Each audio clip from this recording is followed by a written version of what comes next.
वालेकुम, welcome my उस्ताद जी। मैं हूं आपका टीचर करीम। आप देख रहे हैं माई उस्ताद जी। आज हमने second year computer science chapter 11 के बारे में डिस्कस करनी है। यानी कि स्टूडेंट्स, जो हमारे पास सी लैंग्वेज का चैप्टर 11 है, उसके जितने भी शॉर्ट क्वेश्चंस हैं, जितने भी इंपॉर्टेंट क्वेश्चंस हैं, चाहे वो लॉन्ग है, चाहे वो शॉर्ट है, चाहे वो एमसीक्यूज है, उनके बारे में हमने आज डिस्कस करनी है। तो आइए स्टूडेंट्स, पहले हम देख लेते हैं कि हमारे पास जो चैप्टर 11 है, चैप्टर 11 में इंपॉर्टेंट शॉर्ट क्वेश्चंस कौन कौन से हैं। What is control structure? Define sequence structure. What is selection structure? Also write is type. Okay, यानी कि स्टूडेंट्स, हमारे पास सिलेक्शन स्ट्रक्चर क्या होता है और जो इसकी टाइप है उनके नाम भी आपने लिखने हैं। Question number 4, what is conditional operator? Right it's syntax also. और या define turning operator with example. Okay, यानी कि स्टूडेंट्स, ये जो हमारे पास क्वेश्चन नंबर 4 है, ये आपसे बोर्ड में या क्या कि जो आपकी क्लास एग्जाम है उसमें ये क्या कि आपसे दो तरह से पूछे जा सकता है। यानी कि व्हाट इज कंडीशनल ऑपरेटर, यानी कि स्टूडेंट्स हमारे पास कंडीशनल ऑपरेटर क्या होता है, इसका सिंटैक्स लिखें। और या define turning operator with syntax. जो ये स्टूडेंट्स हमारे पास कंडीशनल ऑपरेटर होता है, कंडीशनल ऑपरेटर को क्या कि हम लोग टर्निंग ऑपरेटर भी बोलते हैं। डिफाइन इफ स्टेटमेंट, यानी कि स्टूडेंट्स हमारे पास इफ स्टेटमेंट क्या होता है, draw flow chart for if else statement. What is switch statement? Also right is syntax.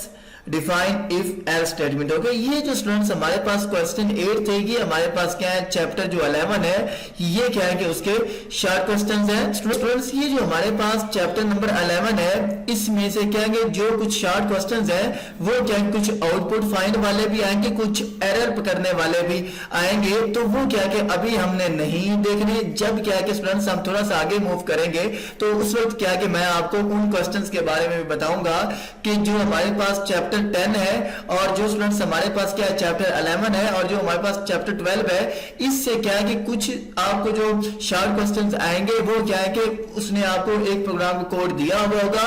उस प्रोग्राम कोड में आपने एरर को पिक करना होगा, यानी कि आपने देखना होगा कि इस स्टेटमेंट के अंदर, इस कोड के अंदर कौन सा एरर है, उसको क्या है कि आपने आंसर के तौर पर आपने करेक्ट करके लिखना होगा। तो इस तरह के या क्या कि आपको एक कोड दिया जाएगा, उसकी क्या है कि आपने आउटपुट फाइंड करनी होगी। ठीक है, तो इसके बारे में अभी हम बात नहीं कर रहे।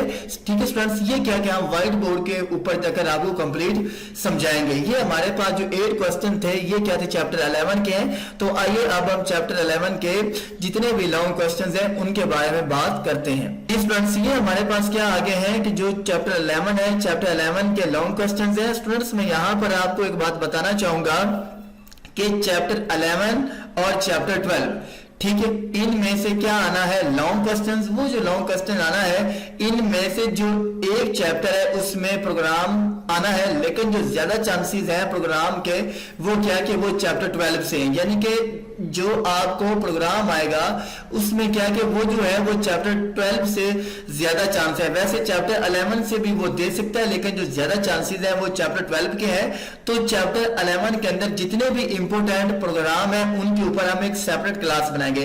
अभी तक क्या है कि आपको जो लॉन्ग क्वेश्चन दिए जा रहे हैं, ये थ्योरी के दिए जा रहे हैं। जो चैप्टर 11 और चैप्टर 12 के प्रोग्राम है वो क्या है कि हम व्हाइट बोर्ड के ऊपर जाकर एक एक करेंगे। यानी कि हम आए प्रोग्राम नहीं करेंगे, जितने इंपॉर्टेंट प्रोग्राम होंगे जो आपके बोर्ड में आएंगे हम उनको डिस्कस करेंगे। तो आइए अब हम देख रहे थे कि चैप्टर 11 के अंदर जो थ्योरी वाले लॉन्ग क्वेश्चन हैं वो कौन कौन से हैं। Question number 1, how many type of selection statement are available in C? Explain the difference between them. Okay.